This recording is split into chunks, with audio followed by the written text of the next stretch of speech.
In the late fall of 1964, Wong Jackman squeezed into a brown Pontiac Tempest, which already carried 5 other people. The group left Chinatown in San Francisco, the oldest and largest in the United States. They crossed the bay over the Bay Bridge connecting San Francisco and Oakland, and drove up to the new Kung Fu School on Broadway Avenue in Oakland. It was at this time only recently been opened by Bruce Lee, after his move to Oakland from Seattle. This visit was preceded by a war of words that had lasted several weeks. The tension grew and, finally, the moment of truth came. Today's video is dedicated, you guessed it, to the legendary fight between Bruce Lee and Wong Jackman. There were only 7 witnesses of this meeting, held behind the closed doors of Bruce's school. However, the events of this evening had a huge impact on the world of martial arts.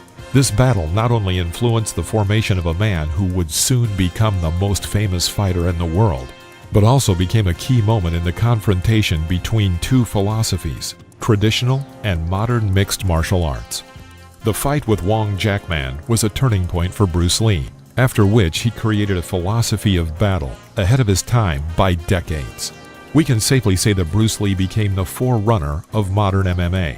So it is vitally important to figure out what really happened that evening. The fact is that everything connected with the name of Bruce Lee has acquired legends and myths that often overshadow the truth. Truth, which in the end is much more important than the heroic legacy of Bruce Lee. Hollywood heavily contributed to the misinformation surrounding this fight. In the movie The Birth of the Dragon, shot by George Nolfi in 2017, Wong Jackman is actually a Shaolin monk who made his way to the States to help Bruce fight the mafia.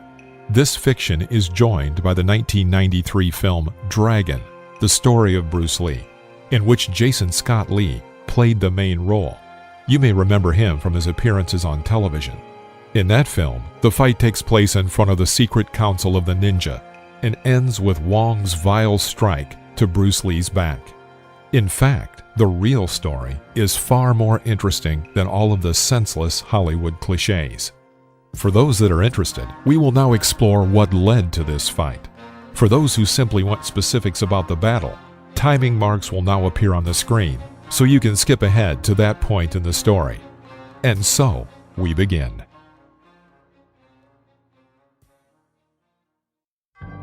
From Seattle to Oakland. In the early 1960s, the San Francisco Bay Area became home to numerous martial arts fans who arrived from South China, Hong Kong, and Hawaii. Around the same time, Bruce dropped out of college and the comfortable environment he had created for himself in Seattle and moved to Oakland. He went there to join his friends and associates as they improved and continued on the path of martial arts. The most important of these was James Lee, who was twice as old as Bruce and in his youth had a formidable reputation as a street fighter and bodybuilder. In addition, James was a true martial arts innovator in the United States. He published his own books, developed training equipment, and turned his garage into a martial arts study room. He introduced Bruce to his circle of friends, other progressively minded martial arts fanatics, including Japanese jiu-jitsu master Wally J. and the creator of American Kempo Karate, Ed Parker. In general, Bruce found in Oakland what he really wanted to find, a unique laboratory for the study of martial arts, where he could practice and discuss martial arts 24/7 among experienced fighters and like-minded people. The time spent in Oakland laid key milestones in Bruce's life, including the creation of the only book he had ever published in his life, dating in Hollywood, the fight with Wong Jackman, and creating the concept of Jeet Kune Do. However, in most Bruce Lee biographies, minimal attention is usually paid to this time, despite its formative significance. Continuing with that trend, the film The Birth of the Dragon not only erases James Lee from his storyline, but also completely removes Oakland from its history, transforming the action to San Francisco, where Bruce's affairs were completely different. Chinatown. In San Francisco, Bruce Lee faced a number of problems, starting soon after he arrived in America in 1959. Bruce quickly became convinced that the atmosphere in the circle of martial arts fans in San Francisco was completely different from the one he was used to in Hong Kong.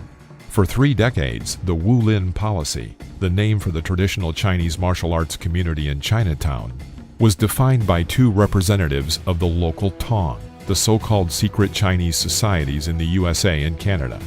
These men were Lao Ban and T. Wong. Lao Ban opened Hong Xing, probably the first open school of Chinese martial arts in the United States. He maintained strict discipline among his students, as well as other Chinese martial arts schools in Chinatown. For many years, Lao Ban prohibited showdowns between representatives of the various martial arts schools, something that Bruce had gotten used to in Hong Kong in the 1950s, in which challenging each other's skills to fight among rival martial arts schools was commonplace. T. Wong came to San Francisco from China in the early 1940s. As a junior member of the Tong, he often kept order in the Forbidden City nightclubs. His school was called Kin Mon, which can be translated as Healthy Citizen Club. Like Lao Ban, T. Wong demanded strict discipline from his students. Rumors of wild customs prevailing in Hong Kong, in which China's century-old traditions were violated, as well as the formidable reputation of Wing Chun students, preceded the appearance of Bruce Lee in San Francisco. Bruce Lee spent 10 years studying Wing Chun with the legendary Yip Man of Hong Kong. The economical, fast, and direct style of Wing Chun preached an attack on the center line in combination with short punches and kicks at close range.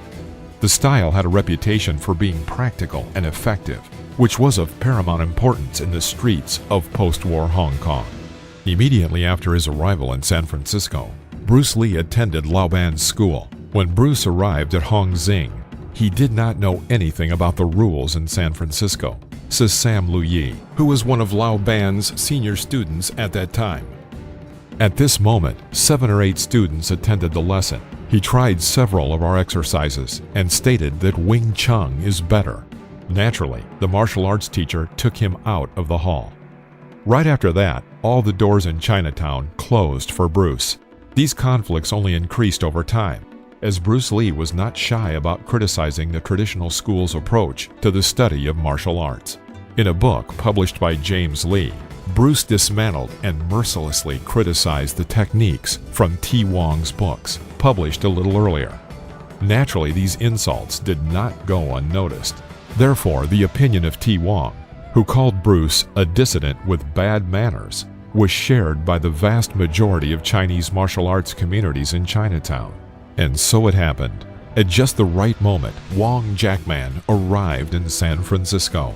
He quickly gained a reputation as a well-educated young man who respected the traditions and authority of his elders.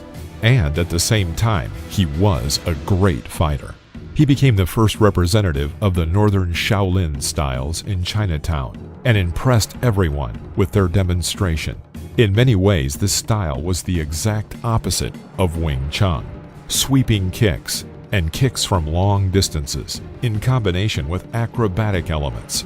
Chinatown accepted Wong as unconditionally, as it had rejected Bruce Lee.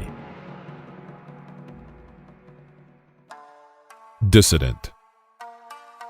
At the beginning of 1964, Bruce significantly strengthened his early criticism of the ineffective styles and techniques and began giving demonstration lectures in which he proved the superiority of his new methods over swimmers who learned to swim on land and who practiced classic turbidity. In contrast, he called his approach scientific street fighting. As a rule, at these lectures, Bruce demonstrated techniques of other styles, and then he took them apart piece by piece, methodically explaining why this would not work in street fighting. It is no coincidence that one of the styles that he liked to disassemble and criticize in front of a large audience was Northern Shaolin. At the first famous Long Beach martial arts tournament, hosted by Ed Parker, Bruce annoyed many participants after criticizing many traditional practices, such as the Kibadacha or the Maba horse stance. He just came and started criticizing people, explains Barney Skolin, who was 18 years old at the time of the tournament.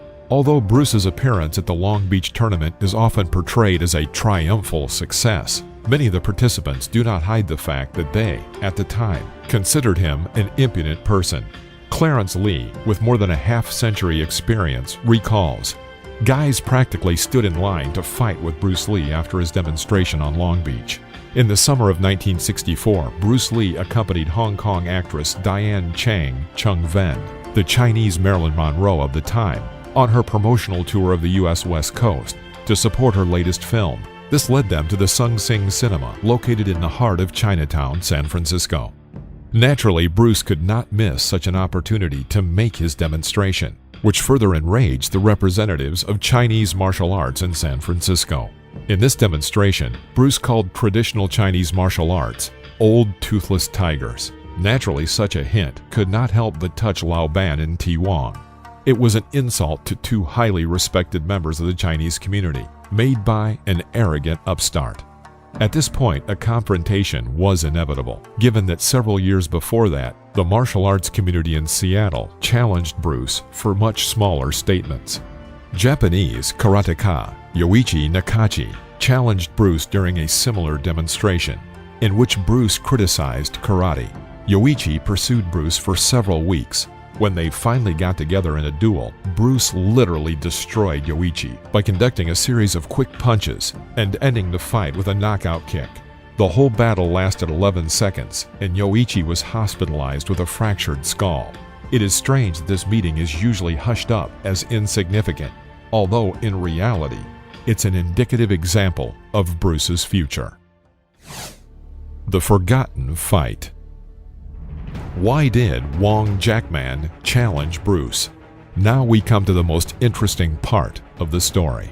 There is a theory that he simply wanted to make a name for himself and advertise his school, which he opened in Chinatown in San Francisco. Local Tai Chi Chuan master David Chin claims that this is exactly what Wong said when he signed the call, which was then delivered to Bruce Lee. However, many believe that Wong was pushed to make the decision, sending him like a new kid at school at the main troublemaker. But who were the 5 guys who went to Oakland with Wong Jackman? Next to Wong sat David Chin and Chan Baldhead Kyung, 2 representatives of the Tai Chi Club, which had appeared in Chinatown in the 1930s. In the back seat were a trio of dubious men, who were not directly related to the Wu Len, Ronald Ya Wu, who earned his nickname for constant chatter, Martin Wong, and Raymond Fong. As Wong Jackman later admitted, they were brought along for numbers. None of those in the car was a student of T. Wong or Lao Ban, but there were 2 representatives of the Tai Chi Chuan Club in it. As Lao Ban's senior student, Sam Lu Yi, recalls, the school's code forbade participation in such actions. If you break into someone else's room, this is not good. Regardless of whether you lose or win, this is not good. When Wong Jackman arrived in Oakland, there were only 2 witnesses near Bruce Lee. His wife Linda, who was at the moment in her 8th month of pregnancy, and his most faithful friend and colleague, James Lee. Having a lot of experience with showdowns, James carried a loaded gun in case the situation got out of hand. There were 9 people in the room, 3 of whom are alive today. Wong Jackman never talked about this incident. Linda Lee and David Chin, who were on the opposite sides of the conflict, tell the same story. The battle was fast and furious. The fighters moved around the room. It all looked rude, chaotic, and did not look like a movie. At first, Bruce managed to punch Wong's temple, but Wong withstood the blow and began to dodge Bruce's attack. Unable to defeat the enemy in a few seconds, as with the last time in Seattle, Bruce had to chase Wong around the room, eventually tiring him. However, it was precisely Bruce's furious advance that led to his victory. Wong stumbled over a small step and fell to the floor. Bruce rushed at him and shouted in the Cantonese dialect, "Are you giving up?" and began to shower him with blows. At that moment, Wong said he was surrendering and the fight was over. David Chin recalls, it all lasted no more than 7 minutes. Subsequently, this fight has grown to epic proportions. Rumors that Bruce had punched the wall with Wong's head, or that Wong had already defeated Bruce when the cops arrived, were just a few examples among many. Probably the most absurd exaggeration was the film The Birth of the Dragon, in which the battle lasted more than 20 minutes. However, Bruce Lee himself learned a valuable lesson from this story that made him reconsider many of his beliefs. After a year, with absolutely no reservation in preaching the effectiveness of his technique in comparison with others, the collision with Wong Jackman forced him to reconsider both his technique and physical training, which actually turned out to be not so good. The good news was that it was at this moment when Bruce began the formation of his new system, Jeet Kune Do. He had already begun to synthesize many of the things that had influenced him in the recent years. From the practicality of Street Fighter James Lee to the innovations of Wally J, causing him to form an integrated system suitable for his personality. Bruce also included elements of Wing Chun, fencing, boxing, and wrestling, based on the philosophical approach of Zen in the Jeet Kune Do. In this picture, Bruce Lee, back row in the center, with his students in the James Lee Garage, back row third from left, in 1965. During the time spent by Bruce in Oakland, the foundations of his martial arts were laid, although this period remains rather unknown even after thoroughly studying his biography. Today, Bruce Lee is often called the father of MMA, not just because he mixed styles. The mixing of styles was already going on before his time, but first of all, because of the fact that he emphasized the effectiveness of technology and its constant evolution. He learned this lesson in particular from his collision with Wong Jackman. In conclusion, let us cite the words of David Chin, who, despite supporting Wong at the time, now says, "What Bruce said then turned out to be true. I did not agree with him at the time, but he was right." If you like the video or you want more stories about Bruce Lee, press the like button and please leave a comment.